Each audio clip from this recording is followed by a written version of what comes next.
You're listening to Strange by Nature, your guide to the strange, weird, unbelievable, and improbable wonders of the natural world.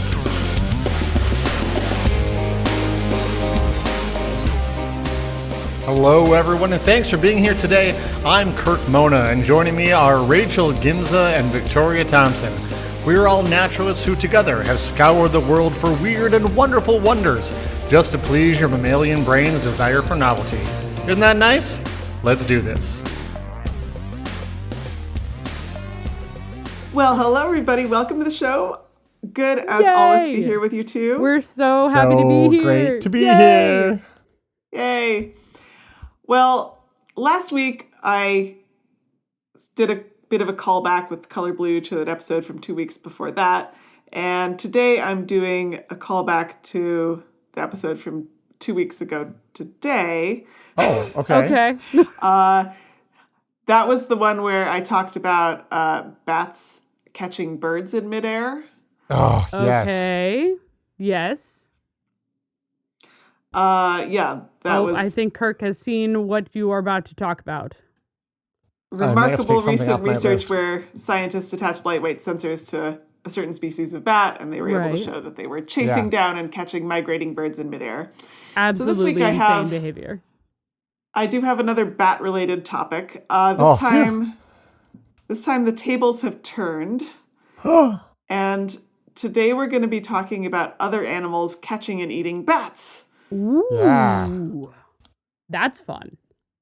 I do have another ripped from the headlines study with a surprising I saw this. finding. I'm so excited. But I am going to make you wait till the end of the episode. Oh, Yeah. okay. First, we're going to talk about bat predators in general. So, kind of what would be the most common bat predator that you would expect? Oh. They fly at Ooh. night.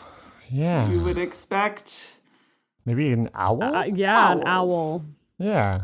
yeah, I that's what I would I was say. fully sitting here for what felt like 30 seconds. I know it wasn't, but I'm like, I know bats have predators, but what are they? Have I ever learned this?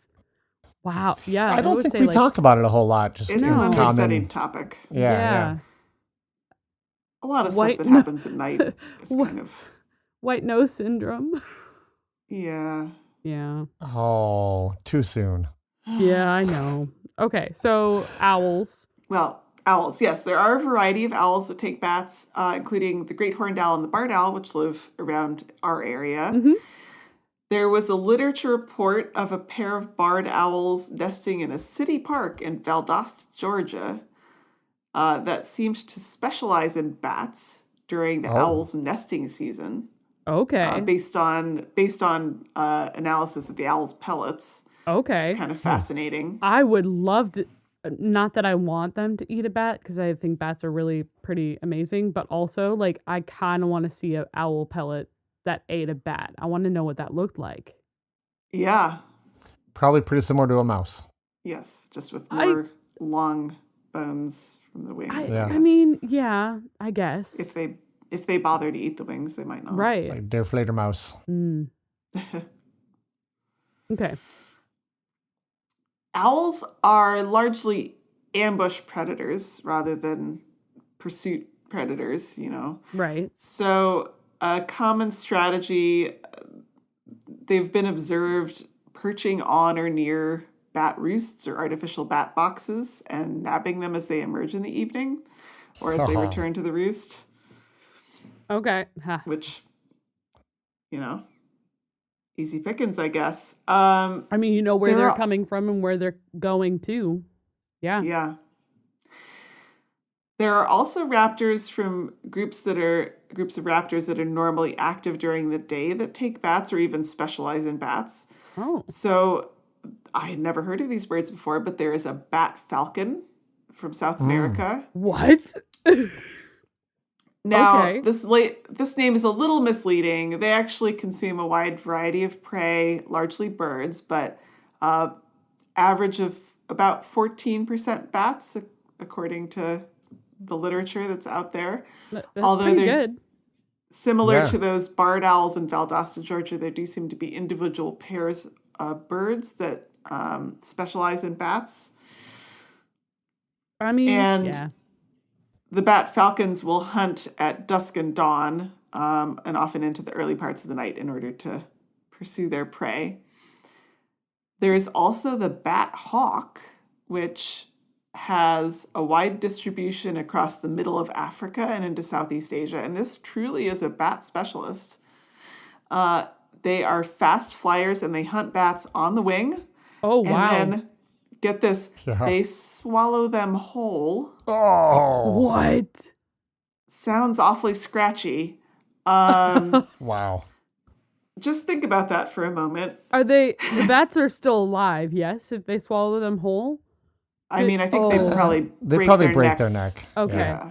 Well, that's nice. Also, they're swallowing. That's like, oh my god.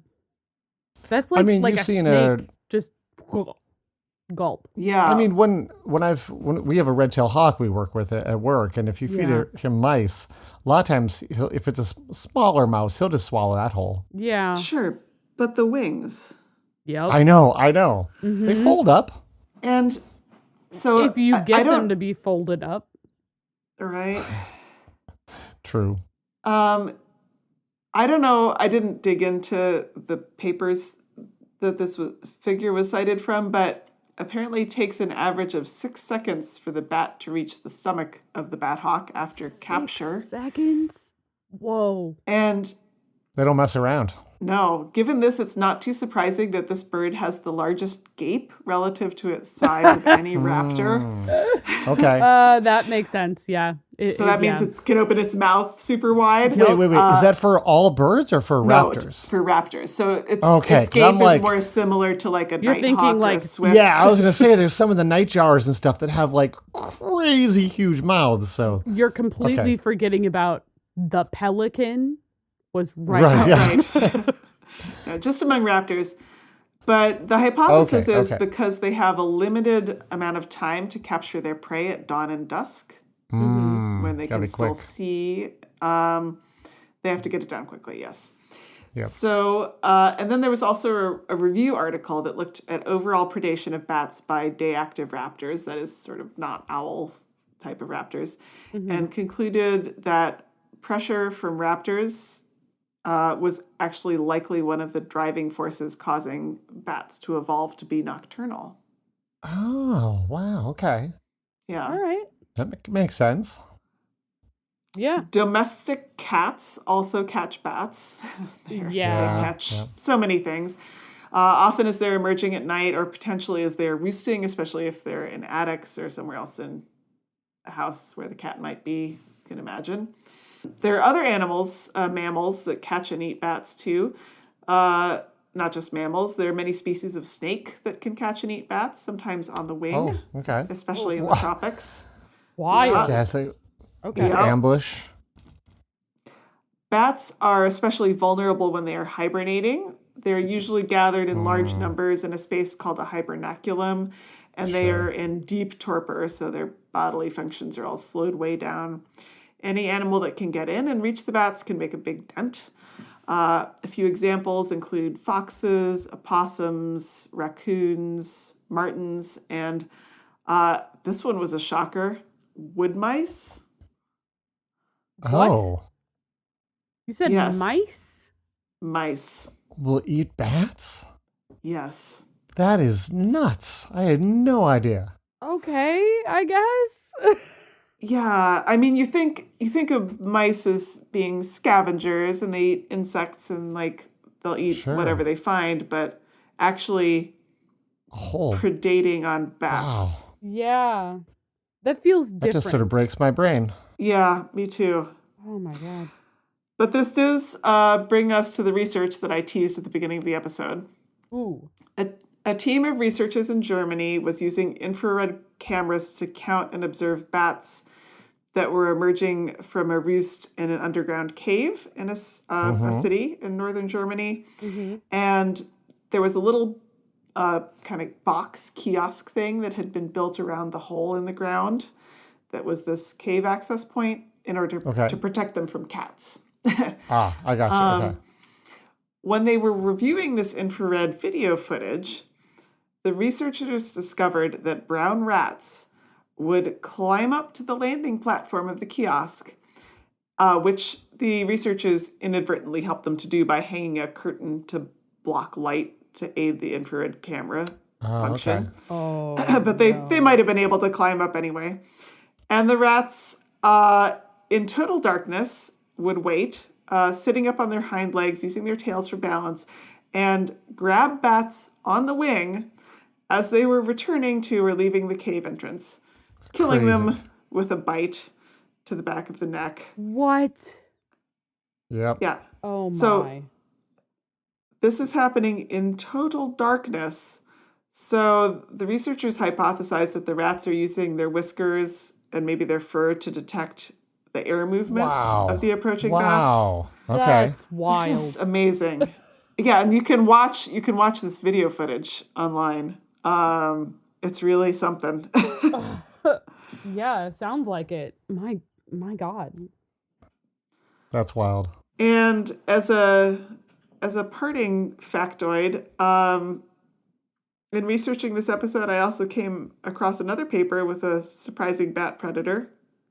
Apparently, it's not uncommon for spiders to catch small bats in their webs and eat them. I don't like that at all. I don't think I like that either.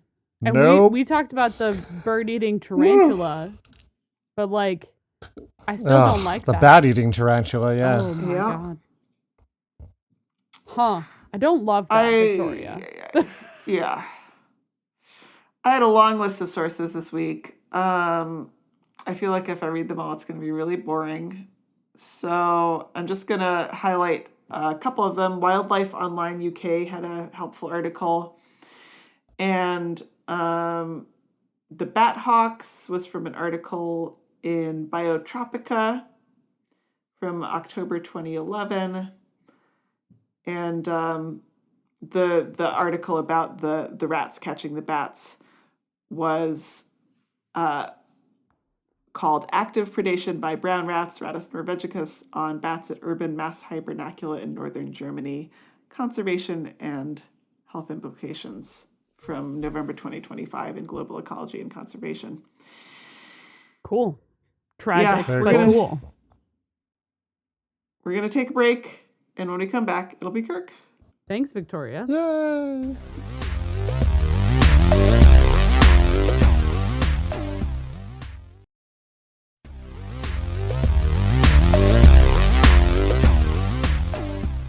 Hey everybody, we are back from the break, and you know, Victoria, you mentioned how you were doing sort of a callback for your topic, as am I. I'm not going back real far though, I'm just going back to last week. Okay. Last week I talked about how waxbills used feces, covered fur, to provide a kind of like passive defense for their nests. Right. And so I thought, you know, there's also active defense of your nest. So this week, I'm going to run down the list of the top 7 active defense mechanisms that birds have for their nests. Okay. And I know people like top 10 lists, but look, some of these will get awfully repetitive. It's also just going to be too long if I do 10. So we're doing 7. Besides, 7's a really cool number. It's prime. number. It's pretty great. Here we go. Pretty solid. Top 7 bird species that actively defend their nests. Here we go. Here we go. Starting off at number 7, we have killdeer. Okay. So killdeer and many other birds will proactively use active distraction techniques to keep predators away from a nest. Killdeer in particular will do a broken wing display I was about while to hopping away. Yeah, for hopping away from the nest to lure predators toward them. They're like, oh, hey, there's a big, huge free meal. Perfect. I think some plovers do it too. There's a number of birds that will do a broken wing display or just sort of even make a big like show of like, hey, look, here I am, come get me. And when a predator gets close, they just fly away just fine. And by then they have distracted the predator enough that it's far away from the nest. So starting off pretty simple, pretty nice here. They get a little wilder as we go. Number 6, we have crows. Now, Oh, man. this one's a bit more active and involves more than just protecting nests, but crows, and I'm speaking primarily of American crows, which we have around where I live, but other crows do this as well. They will resort to being part of the mob. The Now, mob. mob has the same Latin root as the word mobile. Mobs are large crowds that can move. So crow and crowd, while extremely similar in spelling, unfortunately, I looked it up, they're not at all related. But the word crow does come from the Old English, and it's basically just an imitation of their call, which we weirdly now say is caw, but caw, crow, basically the same thing. So what crows will do is mob a predator by surrounding them. They tend to yell at and harass predators like owls. This, in fact, is one way you can find owls in the woods is listen for the crows. They will tell you quite loudly when an owl is nearby. And all that noise they're making is basically keeping the owls awake all day when they're just trying to sleep. And eventually the owls will often just move on rather than having to deal with all this harassment. So harassing crows, that's number 6.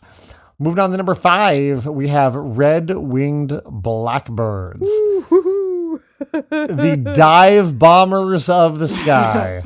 I have these had birds, to assuage the word, I think. Assuage. I've had to help people get calm after being attacked by a red-tailed blackbird, being like, why can't you do anything? And then like getting them like, hey, you're probably we're too close to the nest, there's nothing we can do. And just I ended up in a much longer conversation with this particular guest, but like the amount of people I've like, yep, we know, there's nothing we can do, so sorry. My God. It is a nature center. Yep. It is nature. Yep. You're on a hike, you're by the wetlands, you hear the birds. So sorry. And we're just going to completely ignore that you called it a red-tailed blackbird instead of a red-winged blackbird. But yes, we are.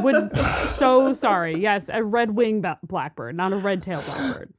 Yeah, so they are. They're one of the most numerous bird species, if not the most numerous bird species in all of North America, and they're not the only species that do this. This behavior is also seen in various gulls, mockingbirds, magpies, and others. This is like the more aggressive version of mobbing, and we do see dive bombing in mobbing, but these birds will do it solo as well, without the support of a mob. And I think you were in your brain there, Rachel, kind of got red-winged blackbird and red-tailed hawk kind of crossed, they just perhaps. Yeah. Well, every few years in birder circles online, you see photos circulated that will often seem to show a red-winged blackbird taking a ride on the back of a hawk or an eagle. Oh, yeah. You ever seen these? Yeah, I have. I tried to look up funny. if there was like one specific photo, and I'm like, no, like there's just a bunch of these. It's a very common thing that comes up every couple of years. Someone gets a photo of one. They're hilarious. It's just a blackbird just standing there on the back of a giant soaring raptor. Like, this but is in fun. reality, if you look at the series of photos taken, you can always see that this is just like a moment where their wings were closed and they're actually attacking the larger bird by repeatedly slamming into their backs with their feet and beating them up. And seeing a blackbird take on a bald eagle is really something. It's funny. It's very funny. Yeah. And they will chase them away. They absolutely will. I think in Australia there's like the magpie swooping season is what they call it. Yeah. So this is that behavior then. Yeah. Absolutely. So we're going to go on to number 4. We have a bird that intimidates with their size. I am, of course, looking at you, Canada goose. If you get too close, size and hissing. It works. It doesn't help. Doesn't help that the Canada geese that we largely have around is the giant Canada geese. There are smaller ones. I'm sorry to the rest of the country. When they reintroduced Canada geese, a lot of them came from Minnesota, and the subspecies we had here was the giant Canada goose.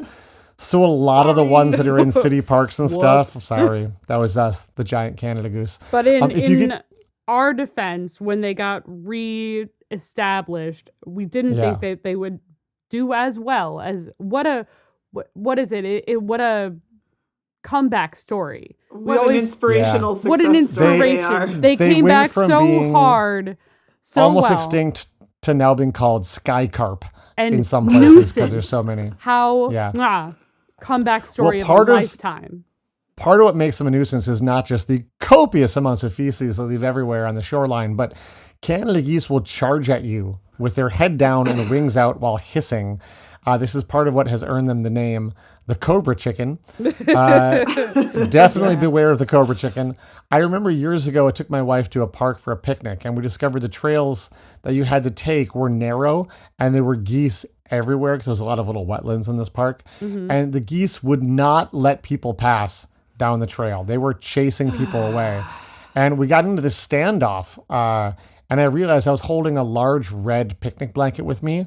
So I very suddenly opened it wide in my arms. Now, I have a 6-foot wingspan. Yeah. So when I opened my huge, bright red wings while facing off with the geese, they were suitably impressed and backed off so we could pass down the trail. It's a little tip. If you ever have to be, in a park with geese, carry a blanket. So game recognizes game, I guess, but they definitely job. intimidate with their size and hissing. And that's a way just to, scare other animals away with your size. It definitely works. Swans will do that too. I was chased by a swan as a child. Well, that's the thing. We have both trumpeter swans and tundra swans here. Oh, yeah. But there's also occasionally mute swans from over in Europe will come to North America.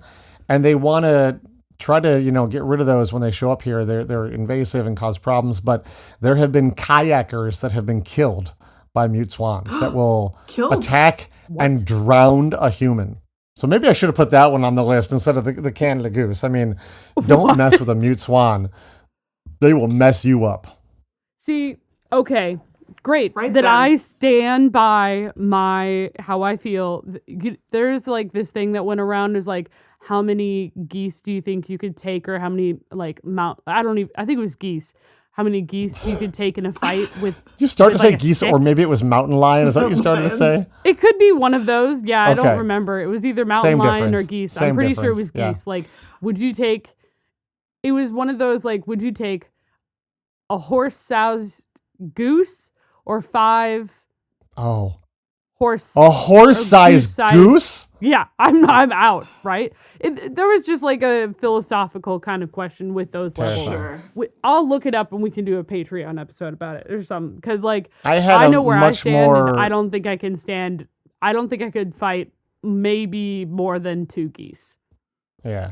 I had a much more horrifying one of those would you rather A or B things that came into my head this week. I'm going to share it for the patrons because it's far too awful to put on the show. But our patrons, go check it out. Go to patreon.com/strange by nature, and our patrons can hear that. Actually, they'll get it in their podcast app. So, yep. Number 3. We get to the turkey vulture, and we're starting to get pretty nasty here. I think we all know that vultures eat carrion, right? Yep. I mean, Hey, what's their carrion? diet is dead stuff, so why not use that to your advantage? If predators get too close to the nest of a turkey vulture, they will projectile vomit on them. Absolutely disgusting behavior. Exactly. So And gross. keep I in bet it mind, smells just appalling. this vomit is a mix of stomach acid and partially digested rotting meat. There you go. So that Gross. is usually enough to make hungry animals lose their appetite and back off. Speaking of vomit, we have the number 2 bird. The number 2 bird. This one we actually talked about on the show before, back in episode 209, where Rachel talked about fulmars. Fulmars are a large seabird that look a bit like a gull. For those of you not paying close enough attention, they're actually a type of tube nose, which makes them more closely related to petrels and shearwaters. But those are 2 other kinds of birds people also assume are gulls. So fulmar is a old Norse word that means foul gull. So apparently people have been calling them gulls forever. So they're foul because they absolutely stink. Their defense mechanism is also vomit. But instead of throwing up stomach acid filled with dead mammals, their diet is oily fish. And they can projectile vomit up to 5 feet, Yep. and that vomit smells like rotting fish. So basically your worst nightmare, Kirk. Yeah. Yeah, but keep in mind it's worse than that because remember they're eating oily fish, so this vomit has a really high oil content. Oh no. The vomit is extremely oily, so especially if the predator is another bird, it's being gonna vomited stick. on and covered with oily, rotten fish can actually be fatal. This sticky oil is incredibly, if not essentially impossible for the birds to remove. It destroys the ability to fly, also takes away the insulation ability of the feathers. And so this defense mechanism is absolutely diabolical. And it's quite effective. So you might be thinking to yourself, okay, well, what's worse than being vomited on with rotten fish oil until you die? Yeah. Well, I'm glad you asked. Because here's our I am number one bird. Oh God. Our number one bird this week is the fieldfare. The what? now? The fieldfare. Fieldfare. Now- That sounds so pleasant. And a bunch of our listeners will be very familiar with this bird. It's not a huge bird. People living in Europe, North Africa, or the Middle East are probably familiar with this one. It's a thrush. So those of us in What? North America who may not have seen this bird, they're basically the European version of the American robin. Right. And Yeah. once again, I'm upset that the American robin is called a robin when it's clearly a thrush. It's a It is thrush. a I've- thrush. I have suggested we change it to American thrush, but I would also accept changing it to American fieldfare. That would be fine with me too. Just pick one, just not robin. It's not a robin. Because it doesn't look like the European robin. Doesn't look the like a robin, colors are no. very similar, but they are very It's a different looking birds. thrush.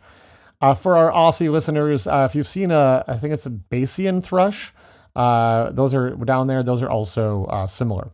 So for those of you who don't live in an area with any of these birds I'm Yeah. talking about, the fieldfare is a thrush. Looks like kind of all the thrushes. It looks like an American robin, but Yep, with like a spotted juvenile American chest. robin. Yeah, it's and about brown wings. 25 centimeters long. It's kind of nondescript. They have like many shades of brown on them, spotted Mm-hmm. breast, gray head. It's kind of what they look like. They look Now, the- boring. They have like a They yellow do. beak. You wouldn't think they would be number one on this list, would you? Right. No, they look Especially after Normal. number 3 and 2. Well, it turns out vomit. that ravens live in the same area as fieldfares and have been known to raid their nest. So this small bird has come up with an absolutely horrifying defense. Oh God. Now, we sometimes joke that the genus for thrush is Turdus. Like the fieldfare is Turdus pilaris. So Turdus doesn't have actually anything to do with the vulgar word turd, which is pretty much always just meant dung. Turdus is simply the Latin word for thrush. But it is a nice coincidence because their defense mechanism is their feces. Oh, Okay. How The so? fieldfare is known to poop on ravens that are getting too close to their nest. And I'm not just talking about a small amount either. They can apparently gang up on ravens and literally cover them in so much excrement while dive bombing them that the raven feathers get coated in this sticky poo. gross.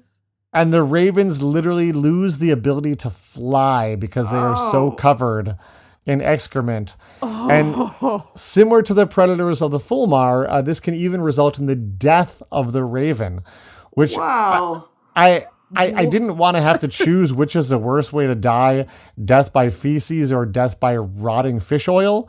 You can decide, I guess. They're both pretty horrific. that sounds So- pretty bad.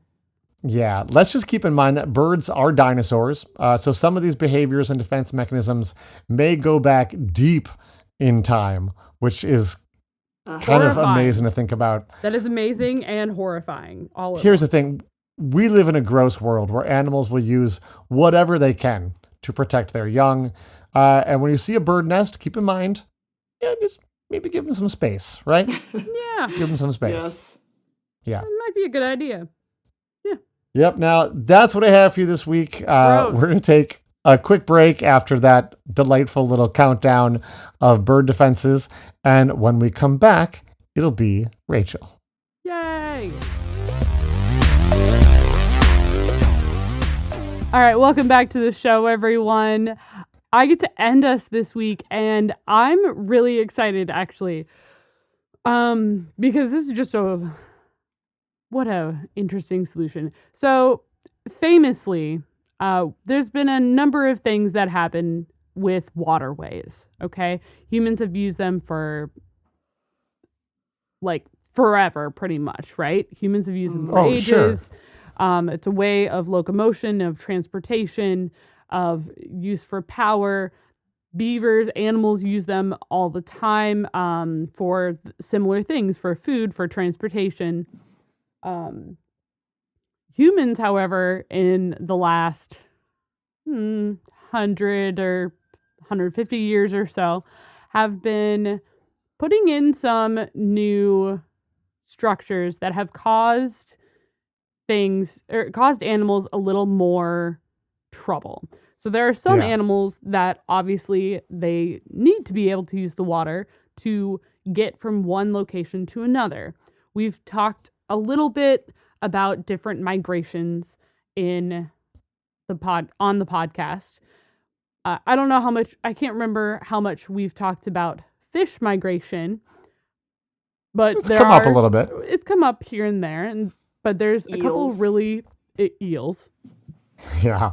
Famous migrations like the salmon migration, and that involves fish going back to their stream that they were born in to then spawn and restart the cycle.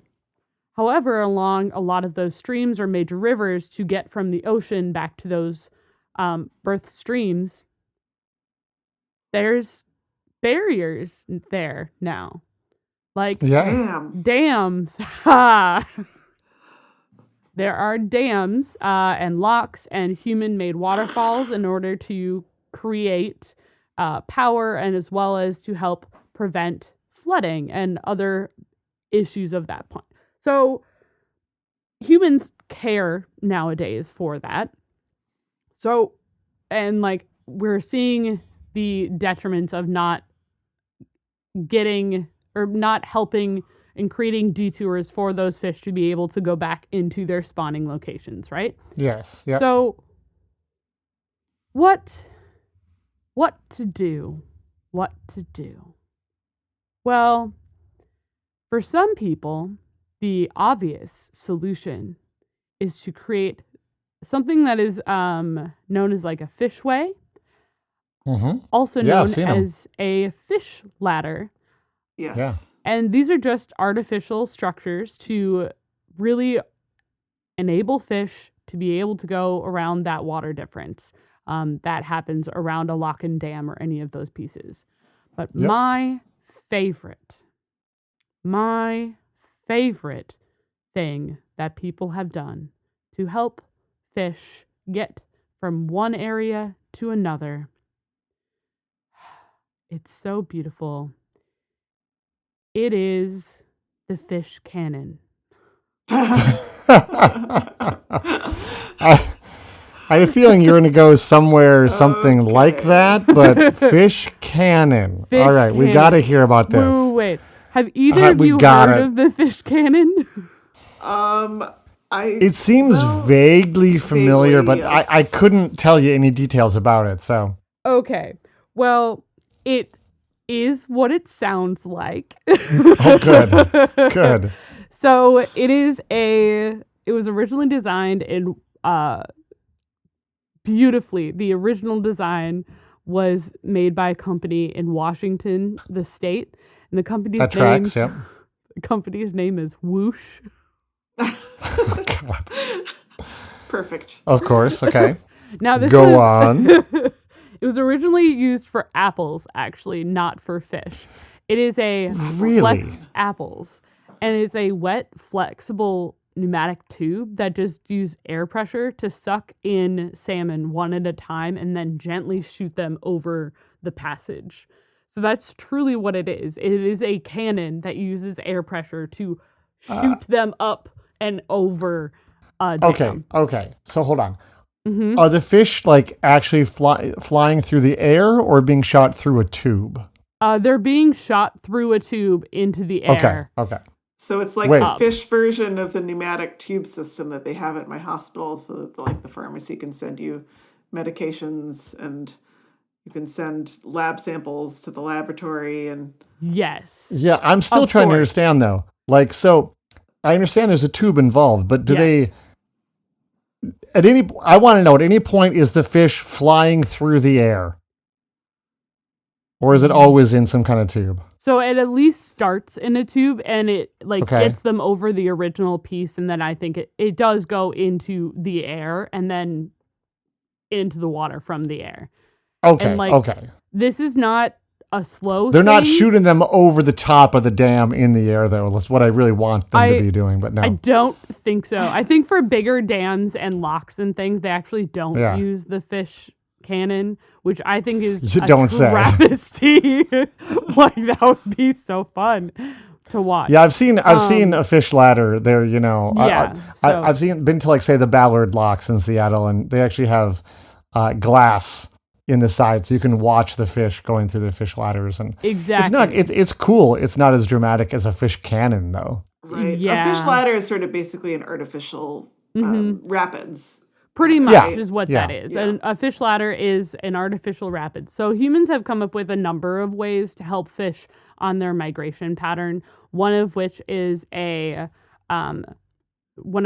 the fish ladder, in which case it is like a artificial rapids that allow them to go up, and it cuts that passage down a number of It's like a ways. narrow series of ponds that get higher and higher. They can jump from. Exactly. Yeah. Just so that way they can get from a lower spot down to or up to the higher water Higher level. water. Yeah. Those are also called pool and weirs. Yep, makes A sense. similar level there. Another one is called a fish elevator or fish lift, which is what it sounds like as well. So it's it pretty much is sort of like an elevator.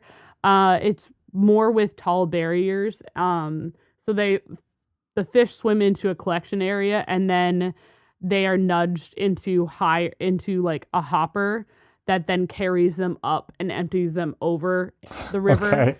So I it sort is a of- little elevator. Like a mechanical bucket brigade kind of. Pretty Or much. sort of imagine it like a little bit like a water wheel, except Yeah. Kind Yep. of. compartments for fish. Yeah, and That's that outstanding. one, like on the Connecticut River, there are 2 fish elevators that lift up to 500 fish at a time, and it Wow.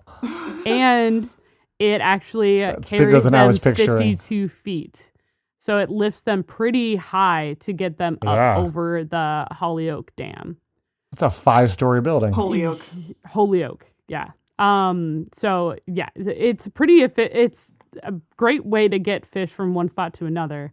And the same thing happened, there's also a rock ramp, so it's very similar, making small pools mimicking natural structures with rocks and ramps instead of a ladder.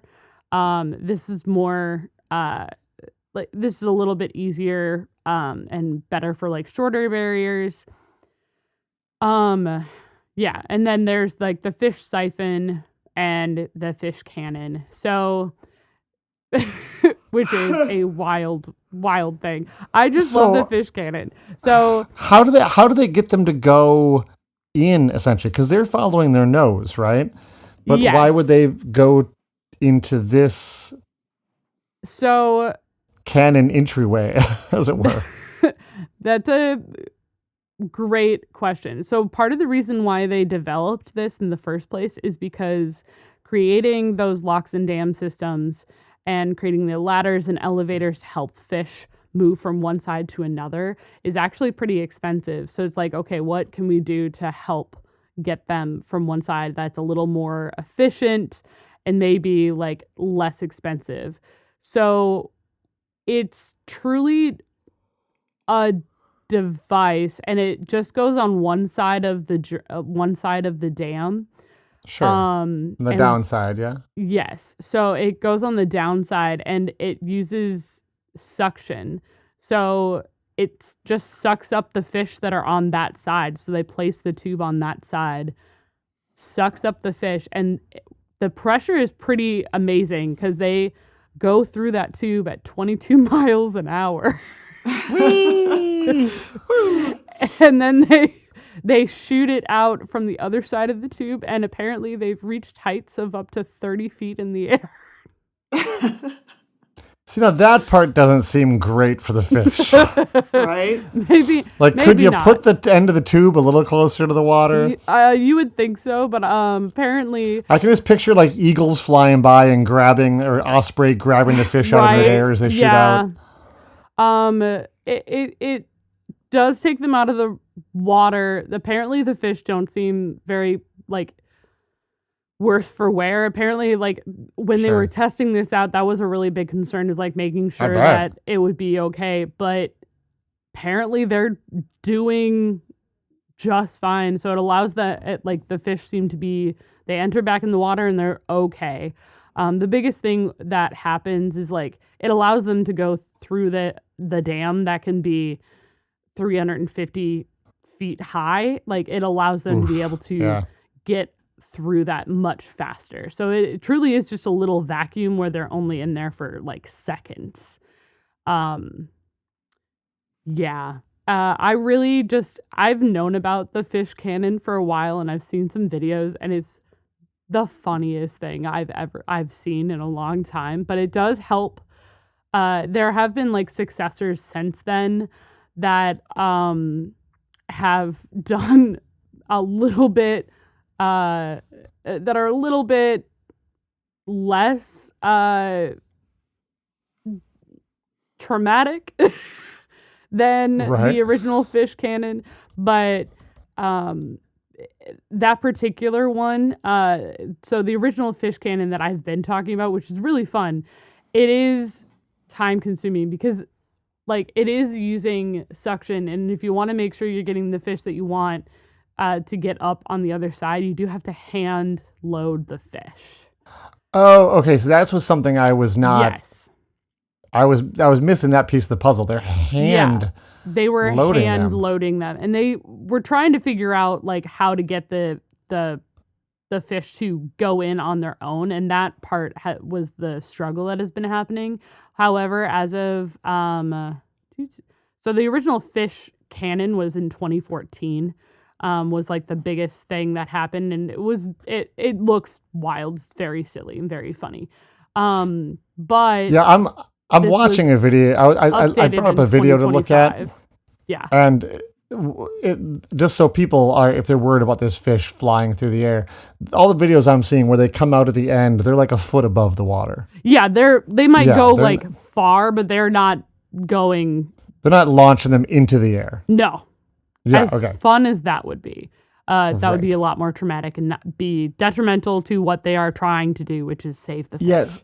So that was my question when it came to how would you get the fish to go in? Because they're following their nose, and if there's no source of water coming out because everything's going into the cannon, the fish would have no reason to go into it because they don't smell their spawning grounds. So the hand loading makes sense, but man, that seems tedious. Right. Yeah. So what they've done instead, exactly. So what they've developed since then, and that's more recently in 2021, 2025, at the bottom end of the fish cannon of sorts, the successor to the fish cannon is there's a chute that actually has water flowing out, and that actually the fish are instinctively trying to go upstream, so they are going to go towards the flowing water, and then they'll start to swim up the chute the same way that they would do if it was an upstream of a river. So it allows them to be able to go up into the chute itself, and then from that chute into a pneumatic tube system, which allows them to push them through the system faster and gets them through and up to the top of the dam. Gotcha. So it allows them to be able to allow scientists to be able to track fish that are using that river. It lets the system like refuse entry for like invasive species because there's like a computer system part of that as too. So they're mostly focused on like helping salmon migrate and other migratory fish. It is called the fish way. So it is a second, it's like the successor to the fish cannon. So Gotcha. they're not using the same thing. They're not using the salmon cannon anymore. But I had to talk a little bit about I had to talk about the salmon cannon. The fish cannon is just so funny. Yeah, you do. It's just, what else are you going to talk about, you know? So my sources this week were News Atlas had a great article by Ben Coxworth. Salmon cannon successor continues to give fish 2 brides over dams. NPR had a great article as well. Wikipedia had a great list of ways that we've been helping fish get across. And the Smithsonian Magazine also had a great article about the original fish cannon and the Outstanding men who created it. Absolutely coming to great. a water park near you soon. Could be a great time. Big liability. Maybe. So yeah, that's what I have for you all this week. And I believe that brings us to the end of the show. Sure does. Well, thank you all for listening, and we'll see you all next week. Bye-bye. Bye.